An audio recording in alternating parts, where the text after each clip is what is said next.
Hey there, we're back live from Geneva, Watches and Wonders 2024. I wanted to tell you about some of the new Grand Seiko watches that I've had a chance to go hands-on with, and I've been exceptionally impressed with all of the releases that they've had this year.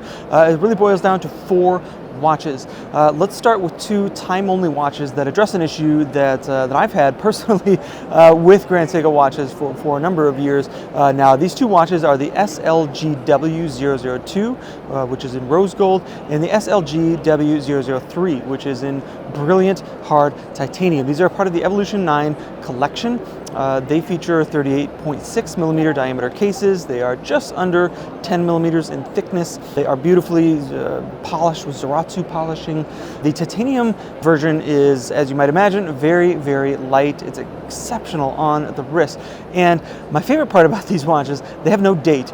So this gets something of a horizontal birch texture to it, similar to some themes that we've seen them play with in the past. It works beautifully here as it does there. And there's no date here again, so you get the opportunity to really enjoy this texture on its own. Which I really appreciate. They are calling this kind of a formal watch, a dress watch, which I suppose technically it is. I feel like it has enough flexibility to be taken in, well, a number of different directions here, depending on your strap option, I suppose. This is using a hand-wound movement, the 9SA4. This is a high beat movement, just like the 9SA5, the automatic movement that we saw in the white birch. This watch works for me on a number of levels. Again, it's really exceptional on the wrist. I love the texture, and I really love and appreciate the fact that they did it without a date here. I think this works really well. The titanium reference is priced at $10,700, and it will be available later this year. The other reference that I want to touch on is the SBGC 275. This is a limited edition watch. This is a 9R spring drive GMT chronograph. The dial on this watch is the real story here. It's inspired by the Shinsu sunrise reflecting off the Hotaka mountain landscape, which is the region where these watches are made. It's a brilliant red, orange. It really changes depending on the angle and the light. It has these kind of brush stroke-esque patterns to it it's really hard to describe, but it's exceptionally beautiful in person. It's quite large and angular and geometric case. It's a very interesting case. It's 44.5 millimeters in diameter, just under 17 millimeters thick, but because of the titanium execution of the case and bracelet, it's really surprisingly light and works well on the wrist. I don't know if this would be like a daily wear or anything like that, but it's very interesting. Love the spring drive movement in here, and the dial texture really kind of brings it home for me. So this is a reference that I really find exceptionally interesting from Grand Seiko this year. All right, and then finally we move to a new Kodo, the SLGT 005G.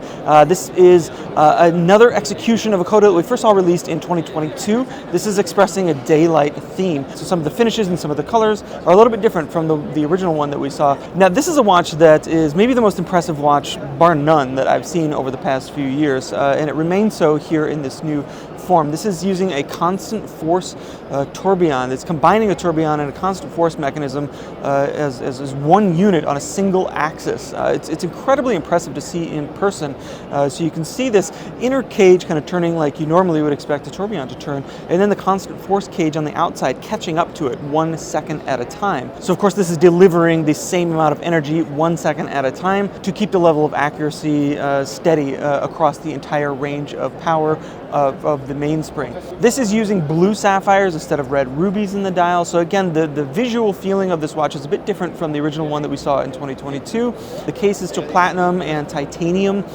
So it's, which sounds like kind of an odd mix, but it really works well here. The case itself is also very interesting and intricate. It's 43.8 millimeters in diameter. It's priced at $365,000. They won't be making many of these, as you might imagine, but this is just a horological powerhouse tour de force, as it ever has been, and is one of my favorite, most impressive releases yet again of Watches and Wonders in total. Overall, really love all the watches that Grand Seiko brought to the show this year. They are, again, iterating on some existing themes and updating, making meaningful updates in each case. So for me, this is a big win. I'd love to hear your thoughts on these watches from Grand Seiko, so be sure to let me know what you think in the comments down below. If you're not subscribed, now's a great time to do so, and if you enjoy this content, please be sure to leave a like and share. It helps me out a lot. Stay tuned for more content from Watches and Wonders 2024 coming soon. Until next time, take care.